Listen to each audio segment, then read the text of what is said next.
దేవుని ఘనమైన నామమునకు స్తోత్రములు.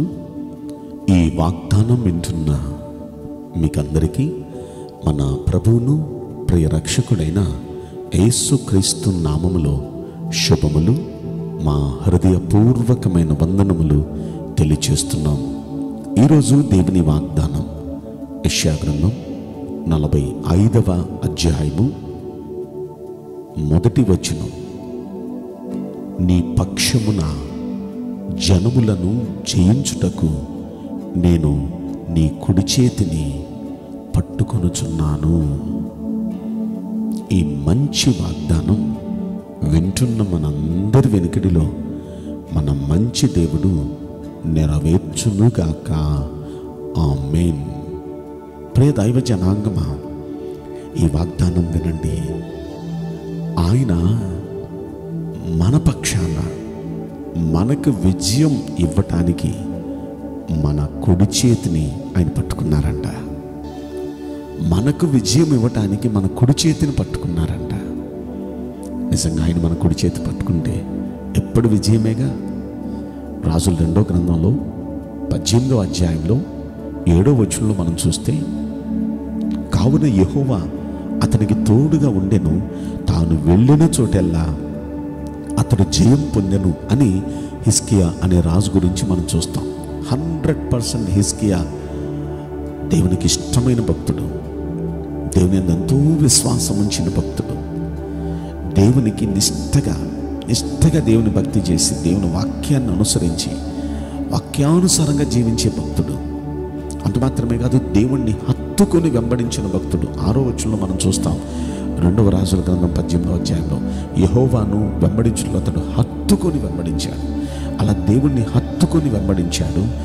ఆ దేవుని వాక్యాలన్నీ అనుసరించి నడిచాడు. అలా నడిచిన కారణాన దేవుడు అతనికి ఎక్కడికి వెళితే అక్కడ అతనికి తోడుగా వెళుతున్నాడు. వెళ్ళిన చోటెల్లా దేవుడు జయమిస్తున్నాడు. కనుక అతనికి గొప్ప పేరు వచ్చేసింది. అతని పూర్వీకుల్లో చాలామంది రాజులు పరిపాలించారు. అతని తర్వాత చాలామంది రాజులు పరిపాలించారు. అతనితో సమానమైన వాడు ఒక్కడు కూడా లేడు. ఎంత గొప్ప పేరు, ఎంత ఖ్యాతి, ఎంత పేరు అతనికి రావటానికి గల కారణం అతని కుడి చేతిని పట్టుకొని అతనికి తోడుగా వెళ్తున్నాడు. అందుకే వెళ్ళిన చోటెల్లా జయం. ఈ రోజున మనతో కూడా అంటున్నాడు, నీకు జయం ఇవ్వటానికి నీ కుడి చేతిని నేను పట్టుకొనుచున్నాను అంటున్నాడు. దేవుడు మన కుడి చేతిని పట్టుకోవాలంటే మనం కూడా హిజ్కియా అలాగ భక్తి చేద్దామా? ఇక్కడ ఎవరితో దేవుడు చెప్తున్నాడు యెషయా గ్రంథం 45వ అధ్యాయంలో అంటే, కొంచెం పై వచనం 44వ అధ్యాయం యెషయా గ్రంథంలో 28వ వచనంలో చూస్తే కోరేషుతో చెప్తున్నాడు ఈ మాట.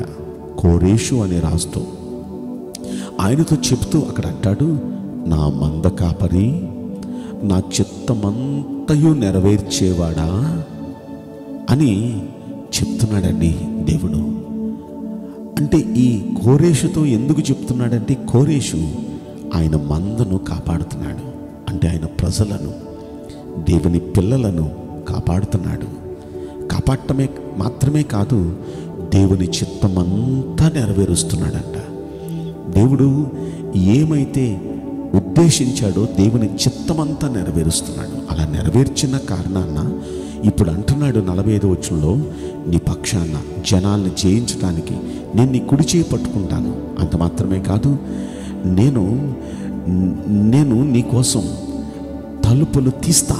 దాన్ని ఎవ్వడు నీ ద్వారాలు వేయకుండా నేను తలుపులు తీస్తా నీ కోసం. ఎక్కడికి వెళితే అక్కడ ద్వారాలు తెరవబడతాయి, మూయబడవు నీ కోసం. ఇంకొక మాట ఆయన అంటాడు, నీకు ముందుగా నేను వెళతా, నీకు ముందుగా ఉండి వెళ్ళి మెట్టగా ఉన్న స్థలాల్ని సరళం చేస్తా. ఎక్కడికి వెళ్ళినా సరే నీకు ఎత్తులు పల్లాలన్నీ సరళంగా, నీకు కష్టంగా ఉన్నవన్నీ సరళం చేస్తాను నీకు ముందుగా వెళ్ళి. అంత మాత్రమే కాదు, నువ్వు వెళుతుంటే ఇత్తడి తలుపులను పగలగొడతా, ఇనప గడియలను విరగగొడతా. అంత మాత్రమే కాదు, అంధకార స్థలములలో ఉంచబడిన నిధులు, రహస్య స్థలములలో మరుగైన ధనం నీకు ఇస్తాను అని కోరేషుతో చెప్తున్నాడండి. ఎందుకు కోరేషుతో చెప్తున్నాడు అంటే, కోరేషు దేవుని చిత్తమంతా నెరవేర్చేవాడు. దేవుని ప్రజలను కాచేవాడు, కాపాడేవాడు. అందుకే ఇంత అద్భుతంగా ఈ వాగ్దానం చెప్తున్నాడు. ప్రియ దైవ జనాంగమా, ఈ వాగ్దానం మన పట్ల కూడా నెరవేరాలంటే అలనాడు హిజ్కియా చేసినట్లు ఆయన్ని హత్తుకొని వెంబడించి ఆయన వాక్యాలన్నిటినీ మనం అనుసరించి నడిస్తే మనం కూడా నచ్చుతాం. 2, ఇక్కడ దేవుని చిత్తం అంతా నెరవేర్చాడు కోరేషు. అంటే దేవునికి ఎలా ఉంటే ఇష్టమో వాక్యాల్లో తెలియపరచబడింది కదా. వాక్యాన్ని అనుసరించి నడవటమే దేవుని చిత్తాన్ని అనుసరించి నడవటం. దేవుని వాక్యం ఎలా చెప్తే అలా నడిచాడు, ఎలా చెబితే అలా నడిచాడు. అదే దేవుని చిత్తాన్ని అనుసరించి నడవటం. అలా నడిచిన కారణాన దేవుడు ఎంత గొప్ప వాగ్దానం చేస్తున్నాడు. నీ చేయి పట్టుకొని నేను నడిపిస్తాను, నీకు జయమిస్తాను.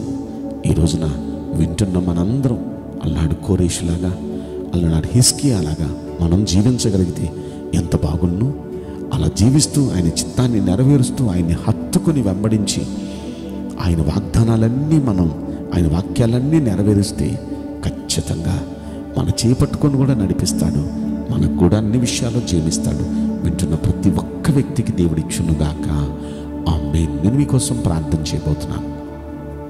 పరిశుద్ధుడా, ప్రేమగల యేసురాజా, మీ పరిశుద్ధ బంగారు పవిత్రమైన నామమునకు నిండు మనసుతో కోట్ల కొలదిగా స్తుతులు, స్తోత్రములు, వందనాలు చెల్లిస్తున్నాం.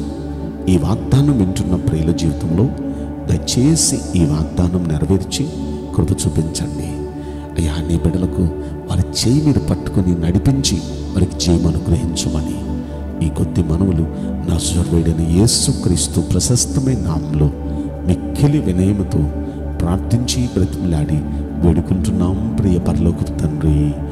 ఆమేన్. May God bless you all. Thank you.